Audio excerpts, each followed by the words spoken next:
reviews, discussions, and theories about films in horror, sci-fi, and genre.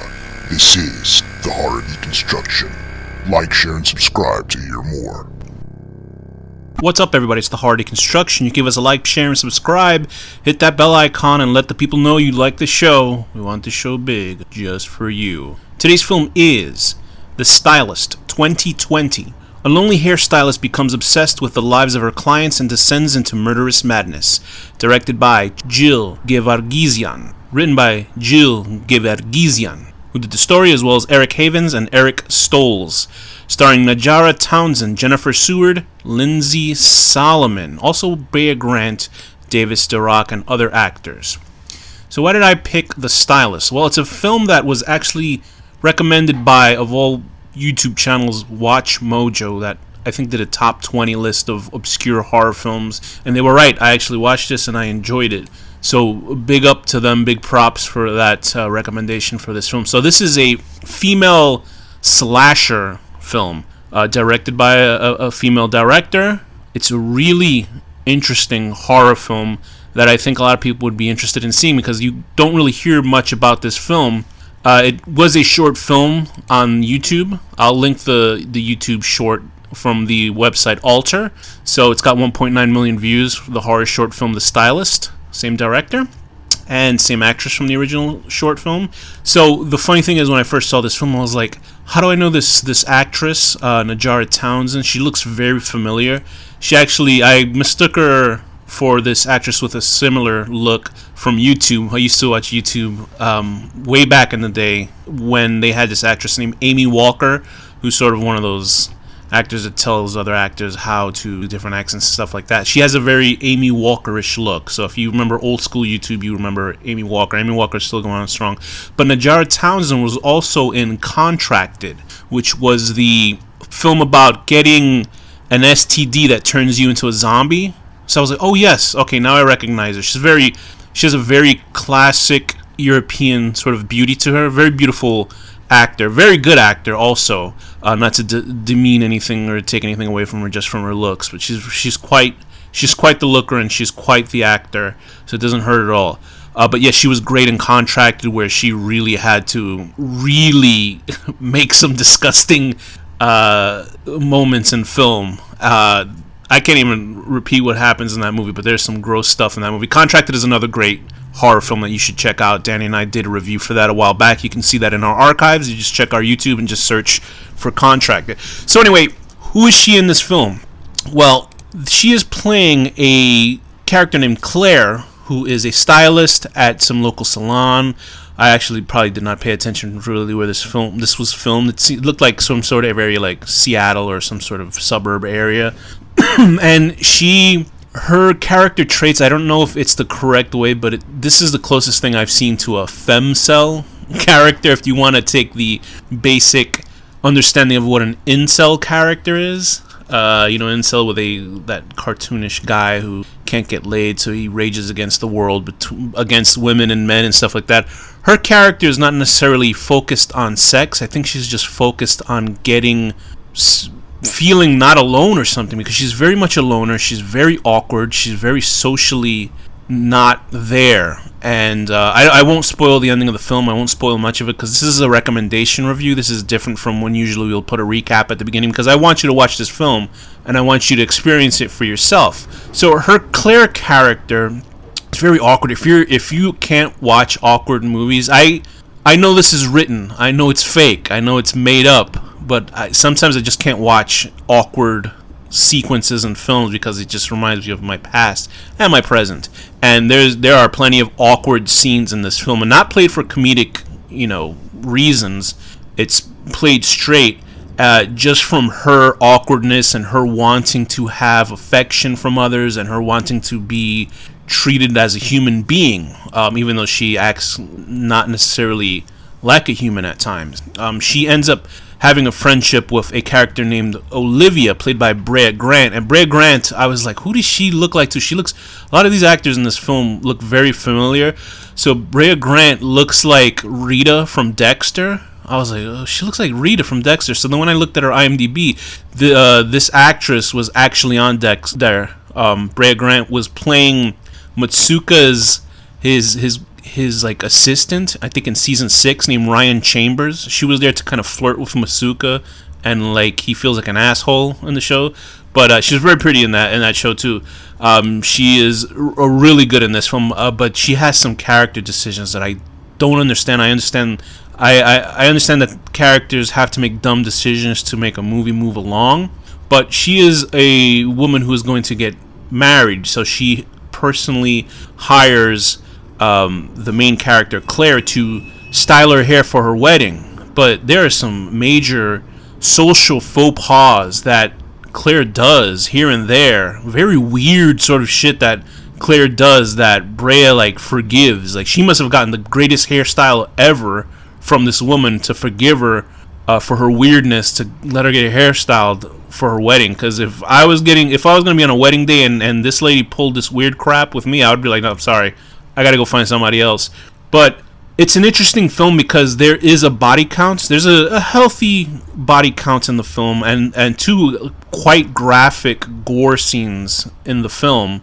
There's like skinning of somebody's head. Like, her telltale thing that Claire does as a stylist is that she will scalp a person and then put their hair on, and she like kind of goes into her lair and looks in the mirror. There's no real explanation of why she does this. You don't really necessarily need that in horror films, but I was interested in, the actress playing her. Najara Townsend is more than capable of having a good amount of depth to her characters because she's quite the actor.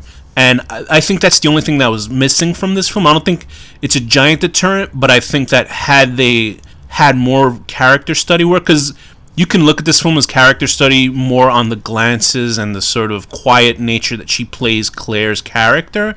There's a great shot of when she's waiting outside. She wants to kill one of the bridesmaids of Olivia, and she's waiting outside the house, and you just see this great shot of her eye reflected in the rear view mirror in her car.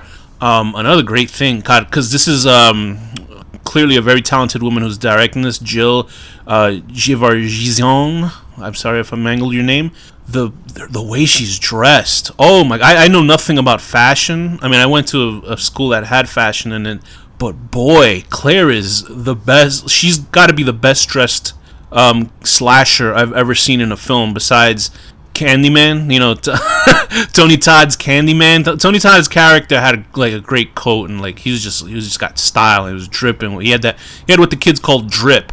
But Claire's drip in this movie. Oh my God! If you don't like horror movies, but you like fashion, boy, does she stand out. She is like big ups to the costumer in this film, because it's like I don't usually go crazy about costuming unless it's like a science fiction movie or something weird like that. But they went all out for that, and the film is very competently shot. They do go sometimes that neon route where there's like blazing reds or purples and stuff. I guess people love that nowadays because it's not necessarily a normal color you see every day. But I think that the film works as a slasher film. I think it kind of usually goes through its tropes, and the ending is quite telegraphed. But I think the journey through it is pretty good, especially seeing a female slasher character. The only other female slasher movie that I, really enjoyed was Dream Home. It's a Hong Kong film, a movie about this woman who hates all her neighbors in this new apartment building that she has been saving up money for forever. So she goes around and she essentially goes on a killing spree from 2010. Go watch Dream Home. Fantastic Hong Kong slasher movie led by a female slasher, and the gore in that is 20 times the gore in this. I also think that's probably a better film, but I think that this film, as an American sort of comparable movie, it's done really well. She has a cute little dog, and I was nervous for the doggy. The doggy's like this little, those dogs that you can tell is like a rescue doggy. Oh, cute dog. But I think that the strongest aspect of this film is obviously Narja Townsend's acting in the film. Every other character has this sort of stock moment with them. There's the bridesmaids that are a little bitchy. They can smell the weirdness on Claire. So there's a scene where Claire's in the bathroom and she overhears them, talking crap about her. So everybody in this film sort of serves a purpose, but I really wish that they had done more character work with Claire, as in they could have done more with the relationship between her and the bride-to-be. But I think all in all, it's pretty good. It's just a reflection of Claire's emptiness, that she has nothing going on in her life. And it's so strange because, and it's not to sound sexist, so usually people who say that say something incredibly sexist after it, but it seems like she has all shields up all the time. And I don't blame her, because there's just scumbags all around the world. But Claire could have easily pulled anybody. I think that there's something obviously going on with her, that she has no social life or no interactions with anybody else besides her clientele at the salon that she works at. And she talks to them normally. I think that's the only way that she can open up to people, is by trimming and styling their hair, because she interacts with nobody else outside anything that deals with styling hair. And when she does have the rare interactions, like when she's going to get coffee, she's awkward and weird. And there's a part where she has to hide a murder or a disappearance. It's a sequence of situations that are obviously building up into something horrible that's going to happen. And obviously that's what the final sequence of the film is. So are you rooting for Claire? Not really. You kind of feel a little bit sad for her. But I don't necessarily was on her side. Like, usually in slasher films, it's either you're on their side or not. This is a little bit more ambiguous. I think that Najara Townsend as Claire plays hurt really well. She plays isolation and fear really well.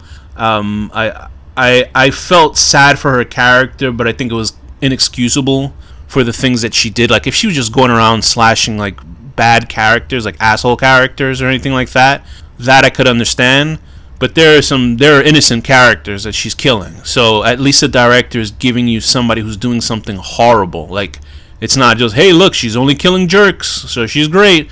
No, Claire is a piece of shit character. But there is a window to her loneliness in the film. There's no origin of it. There's no explanation. But something obviously happened where she has to, scalp people and wear their hair and talk in their voices and try to emulate their mannerisms for her to feel like a full person by pulling the scalps of other people on her head. So it's an interesting film. It could have gone a little bit deeper. It runs about an hour and 40 plus minutes. The gore, when it's plentiful, is pretty solid. There are like bare, skulls and stuff like that. There's a nasty throat slashing that happens, and the finale is you kind of see it coming, but it's still interesting. Like I say, the whole cast is pretty solid for what they do. The direction is great for a little indie film like this. I think that it does not feel slow for the most part for me. I thought it worked really well, especially seeing this type of character that I'm not used to seeing in a type of film, which is this loner female who knows how to dress and knows how to she knows how to look like she stepped out of a Vogue magazine, but she just does not know how to talk and interact with other people. So that right there, I want to know why that is. Obviously, she wants to keep up appearances. It's sort of like with even Patrick Bateman in American Psycho had a fiancée and a whole bunch of women that he slept with because he's keeping up appearances. And she does too, but she can only keep up appearances to a point where she looks like a model, but she just cannot talk to people normally outside of her job. So with that, I would give this movie a solid 6.5 to a 7. A solid 7 out of 10. I hope that little doggy was okay after this movie because it's such a cute dog. But that is The Stylist. I will link the short film in the YouTube channel, so take a look at it so you can see a little bit of it. It does not show the entire story of this film. It is not an adaptation. It is basically one of her kills as a short film. So I would say that they did a great job with this film. And you check it out. Give it a look. I'm not going to spoil it because I think you should check it out. It's a solid little slasher film. It's a female-directed slasher film. It's a female slasher movie, and it is worth watching. So thank you for listening to The Horror Deconstruction. We'll check you next time.